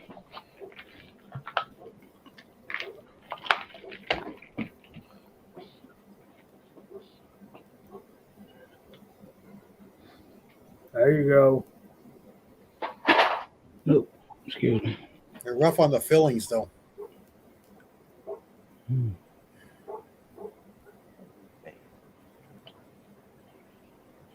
What do you lube? Do you lube your sprue plate? CW? Yeah, I still use the synthetic 2-cycle.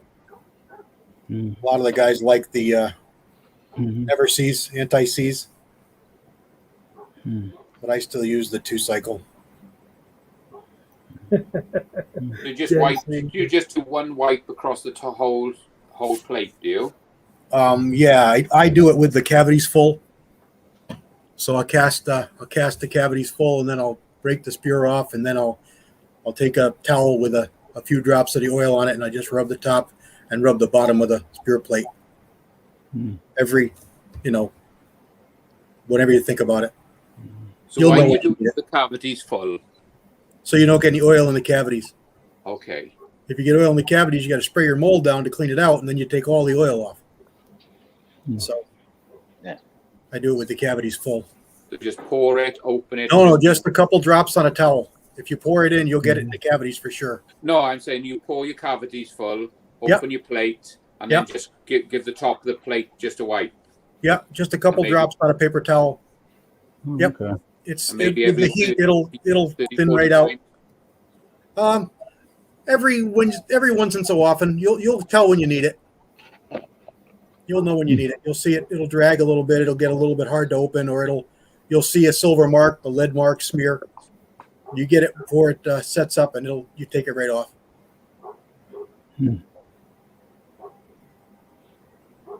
Yeah, I haven't been doing that. I've only been oiling the screws and the locating pins. I haven't been doing my plate, so maybe that would probably help a lot by doing that.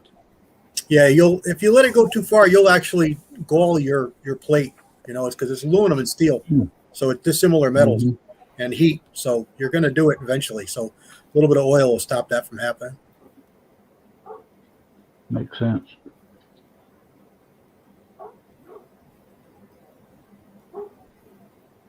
There's my buddy Broke Loader. There he is. The absolute coolest intro music on YouTube. Go check out Broke Loader. Am I lying? Yeah. No.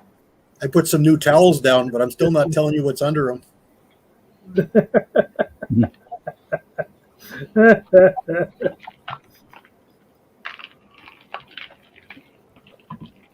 How did you scent bullets, Hippa?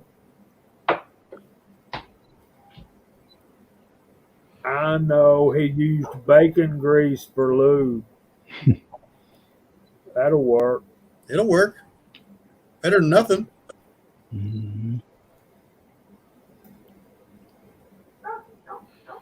Crazy though. Well, there you go, Walter. The semi big stuff he brings in. She ain't got a problem with that. My buddy's got a hell of a racket. I go over to the house all the time to help him with reloading or whatever. So whenever he gets a new gun, he just heads out with a gun case. And I come back with him in the house. And if his wife says anything, she says it's mine. He says it's mine. And I just leave with an empty gun case. That's how he does it.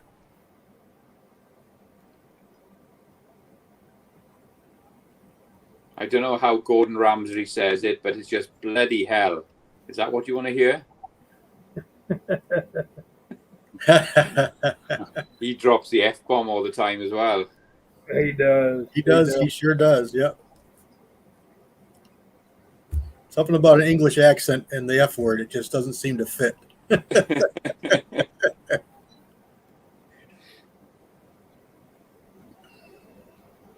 There you go, Insight. I've heard that many times. I wished I'd have thought of that. I've heard that many times. I wish we'd have dipped that stuff in bacon grease and shot them over there. That'd blow their mind. There's John's hand loading. What's up, my brother? Hey, man.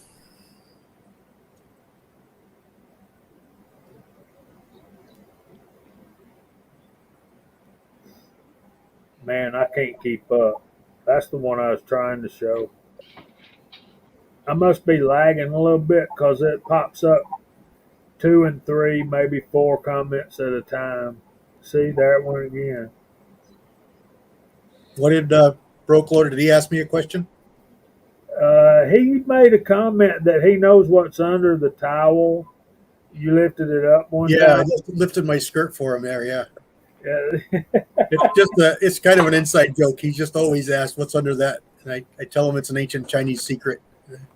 Yeah, it's kind of like what does the Scotsman wear under his kilt kind of thing. The questions you don't want to know the answer to. Ooh. That'd be cool, Reloader.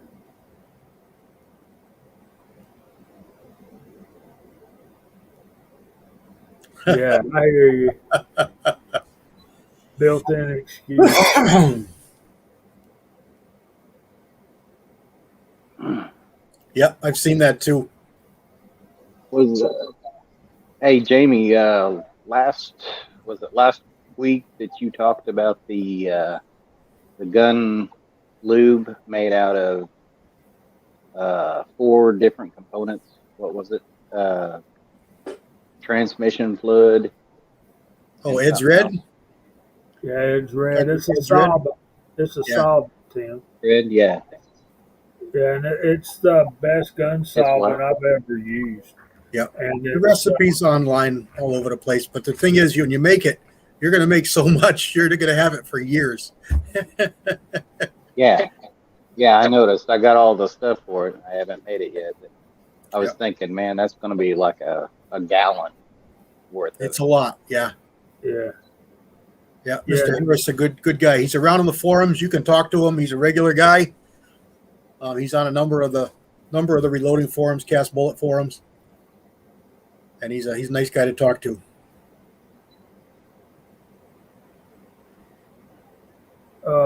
You're missing one ingredient, John. Acetone. Yeah, acetone. Yeah, acetone. Okay, he makes it out of 3 parts, no acetone. It'll work. It's just not his original recipe. Yep, Ed Harris. C.E. Harris. Yep, Ed's his middle name. But yep, that's him. He's a good guy. But the transmission fluid doesn't matter what you get, just any kind. Yes, it matters. It really does matter. I've seen people use the stuff for Ford transmissions, and it'll separate. Yeah. Use the Chevy, the Dextron GM stuff works a whole lot better. Yeah.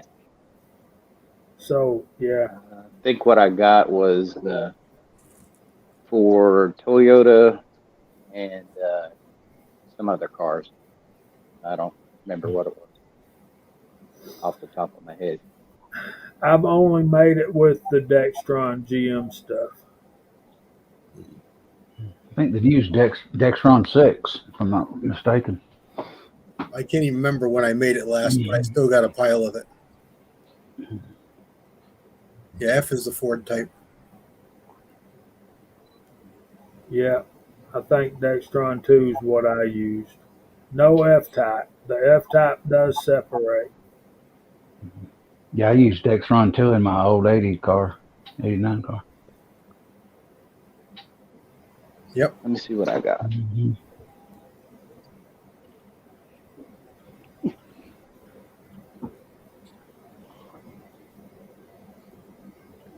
Be careful, you go in auto parts. They'll tell you Dextron 6, and they'll fool you because that's what they do use now. Uh-oh. But Yeah, I got an F-type. He did a lot of that stuff, Mike. Have you read any of his stuff? He's quite he's written quite a lot of stuff for quite a lot of publications. I used quite a bit of Lucas stuff over the years. There you go. You guys that want to make some of it up.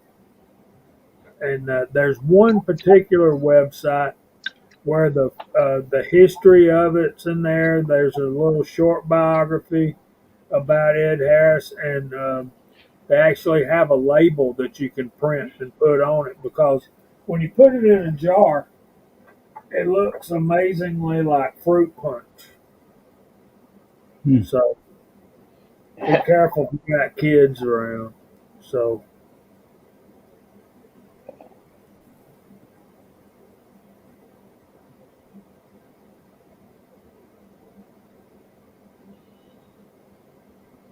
there you go, Scott.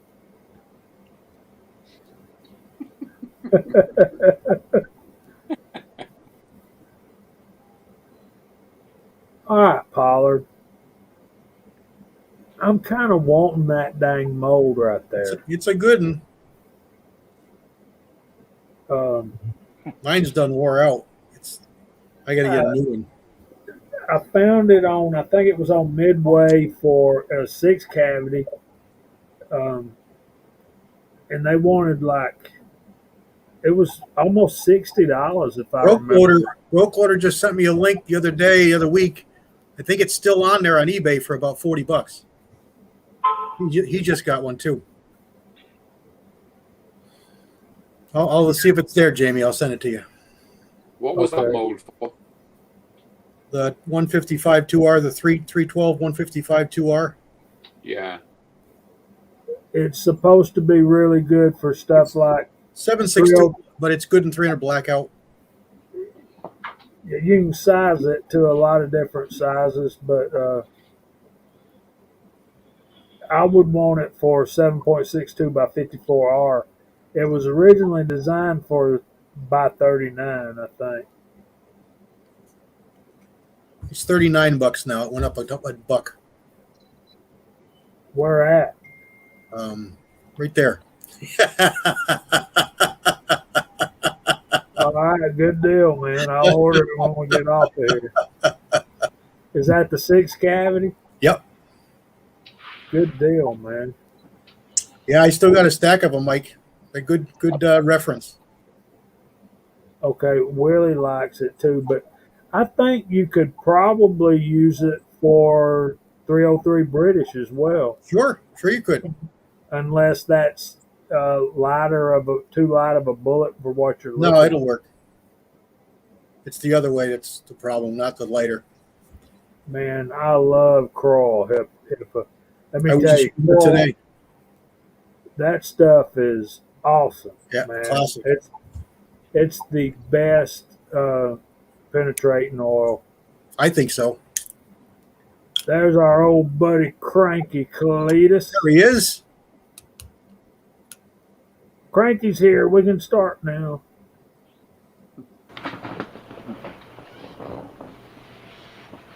It is. It has a particular odor. I ain't going to deny that, but man, it works good. I brought that into the shop where I'm at now, or was at, and they were always using that PB Blaster. And I got into it, one of the mechanics, how much better it was. And we tried it. I bought it for him. We tried it, and he actually admitted after about a year of using it that it's a little better than PB Blaster. I think it's got a lot of automatic transmission oil in it too. It looks good. It looks to have it. I mean, it's got that color. But me and my son, we've been working on a lot of. All right, there's the man himself. Chico Wise endorses it. Y'all know it's got to be good. Yeah, So it doesn't evaporate right away, so it creeps better. right, and we've been working on a lot of stuff, and he's a PB Blaster guy, but that's just because he didn't know about Croyle, and I about got him converted. Yeah, you were saying about that mold. That's the one that I just bought from NOE. They make one like it too, yeah.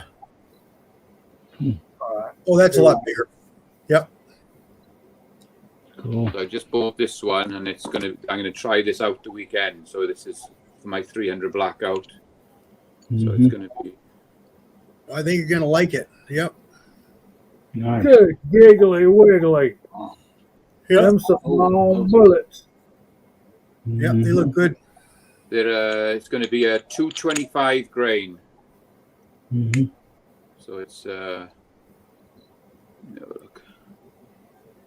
Yeah, Looks a lot like the Lee, grain. but I'll bet you it's the right diameter.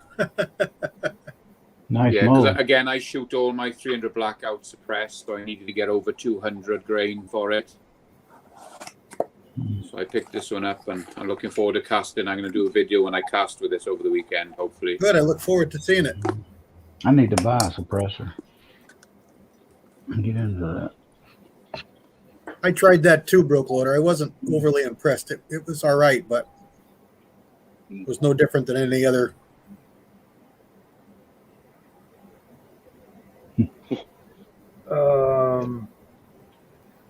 Man, you used to JCM. You used to could get it at the car part stores around here.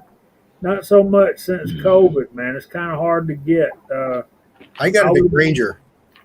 Granger, I think, or LC Smith, one of the two of them. I think it was.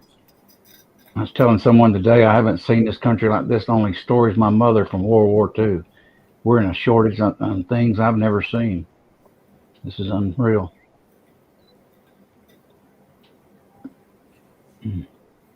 I think Brownells carries it too. I think Brownells carries it. yeah. GGW says There you go. so. I thought so.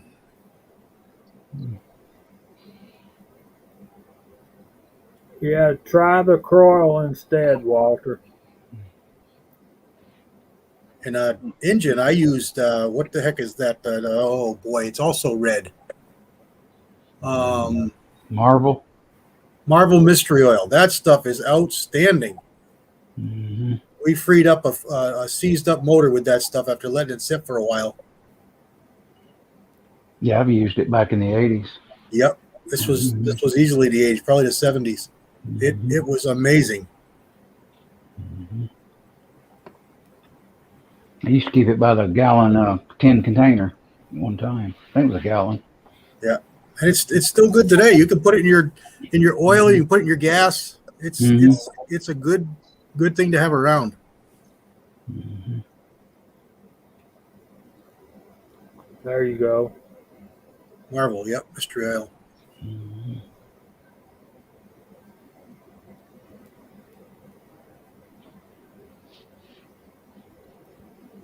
Marvel mystery oil. You ever use that, Jamie? I have not. I worked at a dealership and we were using it for used cars. Go figure. There was a reason.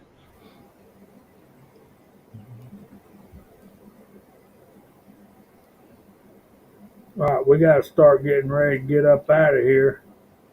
We're closing in on that 2-hour mark. Yeah, thank you, Willie. I'd like to try some of those. We'll have to try and get together, and I'll give you an address. Oh, Willie's 250s. Yeah, they shot pretty good for me.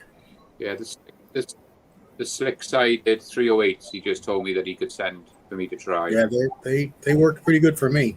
They're long. Boy, they're long.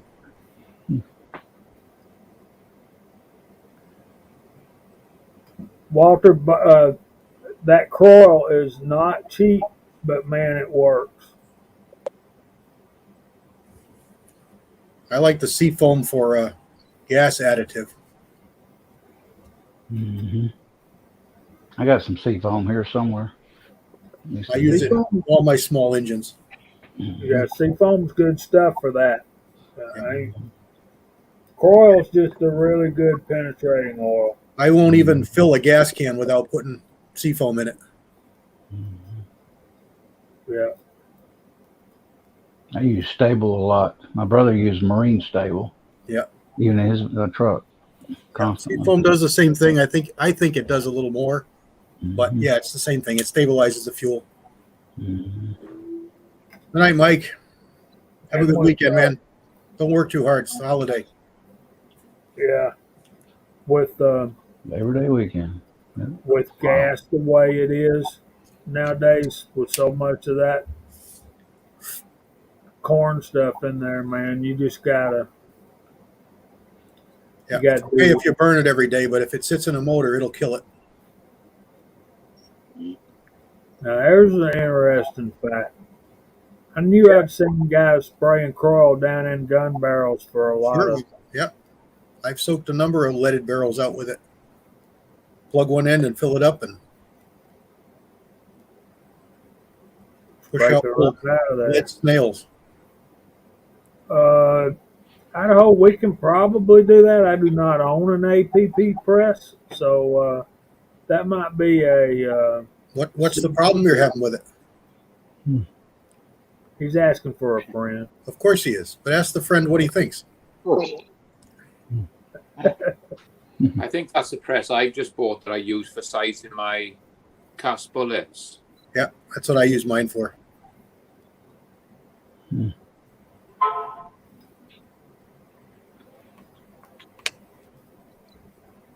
I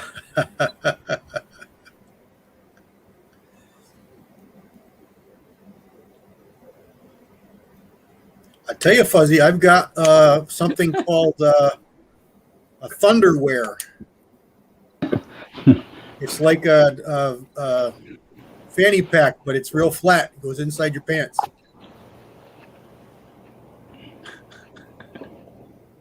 I used to use Napa a lot when I was service rider and visor. And Andy's video on the APP press is among the best I've seen.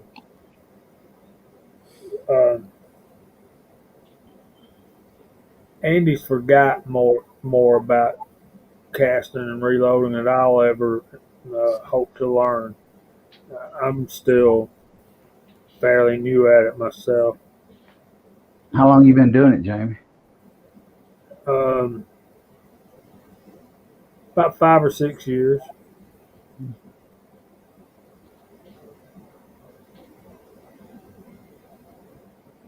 There you go. There you go.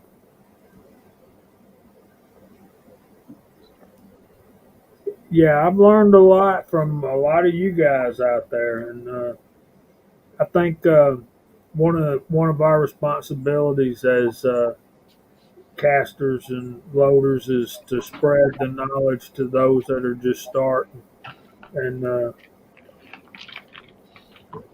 don't let the craft end. So I think that's important. Anyway, let's start going through the room. Tim, glad to have you, buddy. Glad to get you out on here, and awesome you being here. I hope maybe next week or the week after that you can come on and be here the whole time with us and speak up a little more, man.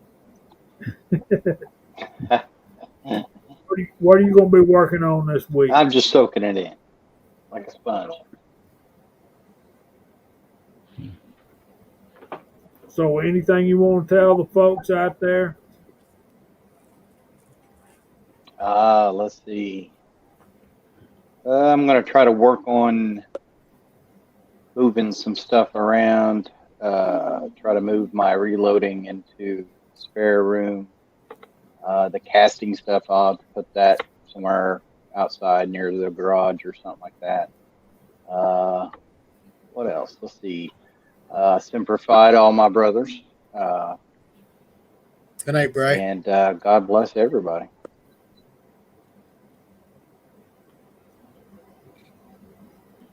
Well, man, thanks for being here. We're missing you, Chico Wise. Thanks for having me, man. Well, I hope everybody went over and subbed your channel. I know a couple said they did, so maybe you got some more subscribers. Cool. MacMan, what you got? I am working on my video for my range. I have a range out here in my backyard. I've been working on it off and on, and I keep getting new targets. So I got to check it out, see which ones I got and which ones I don't on the video. May just end up redoing the whole video. It happens. Well, wish I had a range. Boy, on my property. Yeah, Be me nice. too. Yeah. Mhm. Just walk out your door and start It's not a shooting. big one. It's probably 25, 35 yards, maybe, if that. It's good for pistol, though, and sighting and stuff. Yeah. Yeah, Mhm. good for bows, too. Mhm. Yeah, that too. Casting. Yeah, well, we're gonna be looking for those on your channel. So, MacMan, what do you got coming up? You working on anything? Yeah, I got a friend who's got a hunt coming up, and he wants to use his AK for hunting. So he's given me these Hornady SST bullets. He managed to find a box of those, so I'm going to make 100 rounds for him over the weekend. So that's going to be my first job. I'm going to have a play around with that new NOE mold, try and do some 300 blackout bullets. I also I bought a mold off eBay which had a couple of problems with it. It wasn't quite coming together. I was getting a lot of like fins on the bullets because the guy had, even though it was a really good condition mold, it looked like he'd slammed it together a few times and it had just mushroomed one of the holes where the locating pins go in. So I took it to one of my machine shops today, and he flattened all the high spots out, and on the spur plate as well, it was kinked a little bit. So he actually put it in a machine, and he took a couple of cuts off it, and it's back totally flat again. Mhm. So I'm going to try that one out to see how that worked out, and just get ready for my hunt. Obviously, I'm not going to be here for the next couple of live streams, so I'm going to be away up north with my elk hunt. So we got a busy weekend. What state are you going to be hunting elk in? In Arizona, I'm going up to Flagstaff. Oh, okay. Yeah, before when I asked you, I assumed you were in Europe, the UK. No, I'm over here. Yeah, I get that now. Over here in Lebanon. And everybody's asking me to say bloody hell all the time. What's this thing with bloody hell? Bloody hell. See, you say it and Wow. everybody laughs, man. It's such a Brit thing, man. Garrett, don't the Brits say garage or something like that on a garage? Garage. Yeah, that's what I was thinking. Yeah, we say I have a garage. friend from England. I've known her since the 80s. And it's not 90s. aluminum, it's aluminium. And it's Yeah. the boot Aluminum. Yeah. in the boot. Aluminium. Boot, Okay. not trunk, Yeah, and trunk. bonnet and not a hood. That is the And link it's there to everybody Tim likes S. channel. it. I'm sorry, Mac, man. That's the link to Tim S. channel. If y'all are so inclined, go over there and give him a sub. He needs the subscribers. And I want to thank Mac Man and Tim S. especially for being here with us tonight. So it was very good to have y'all on. Uncle John, thanks for being here, brother. Yeah. And my channel is just MacMan039 reloading. So MacMan039 is just one word and then reloading. And I've got a few videos. I'm just starting off with the channel as well, so they're a bit rough, but I'm trying.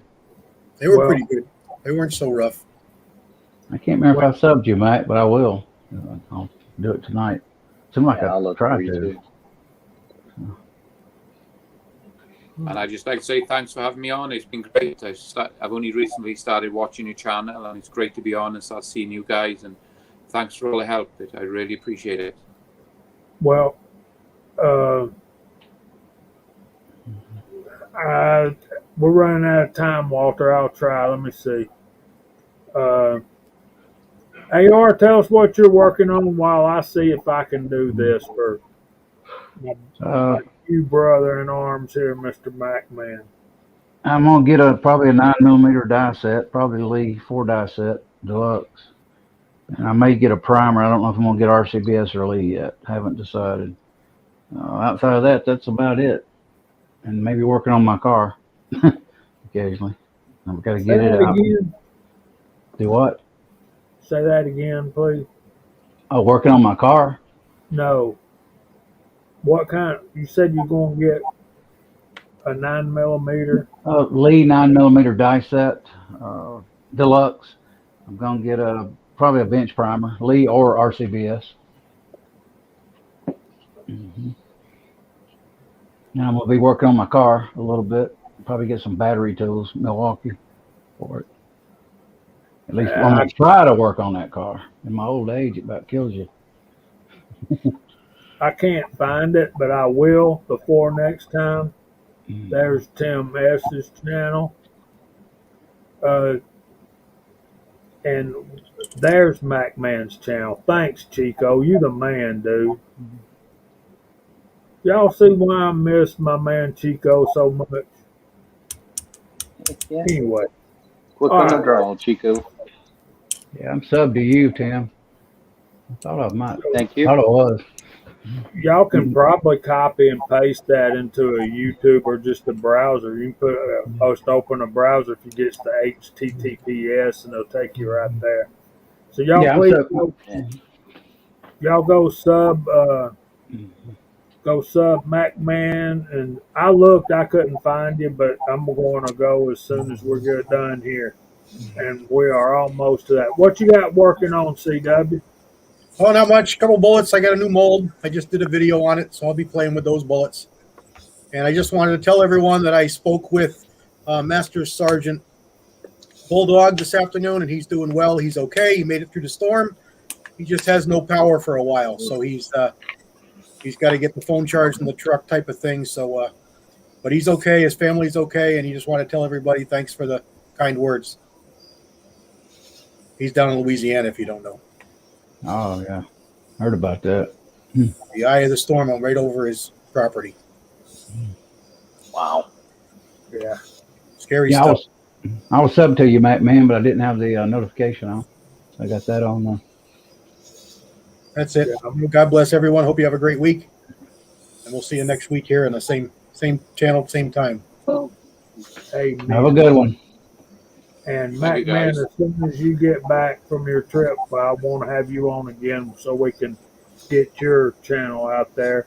Yeah, any of you guys, y'all want to be on, all you got to do is send me an email at georgiashootingconnection@gmail.com and we'll try to work it out. And don't click off right away when we shut down, guys. Mm-hmm. Yeah, we stay Yeah, a in. lot of people close their browser out. Yeah, we hang around for a while afterwards. All right, Kyle, are you there? I am here. You got Hey, anything there he is. working up? I had to get all the way in the backyard, but I'm here. Look at the Friday. I ain't got nothing in the works. I got a birthday party to go to tomorrow afternoon. My best friend's son's turning 18, so I'm not gonna miss that. I'd like to go up and meet up with Thoughts of an Old Soldier. As far as reloading and everything, I'm going to be a little too busy this weekend trying to get the engine completed in my truck. That way I can get her back on the road. And let's just say I got plans. That's all I got. Well, you, my brother, Kyle, thanks for being here. I know it's tough right now when you got house guests, so I want to thank everybody in the side chat. Thanks, Chico, for the help. Guys, send us emails at georgiashootingconnection@gmail.com. If you got any topic requests or if you want to be our guest, just give us an email. We'll see what we can work out. I hope y'all, Lord willing, we'll see y'all all next Friday night at 8 o'clock. And we hope the Lord blesses all of you real good. Enjoy your Labor Day. Relax. That's what it's for. Good night, everybody. Good night, all. Good night, guys.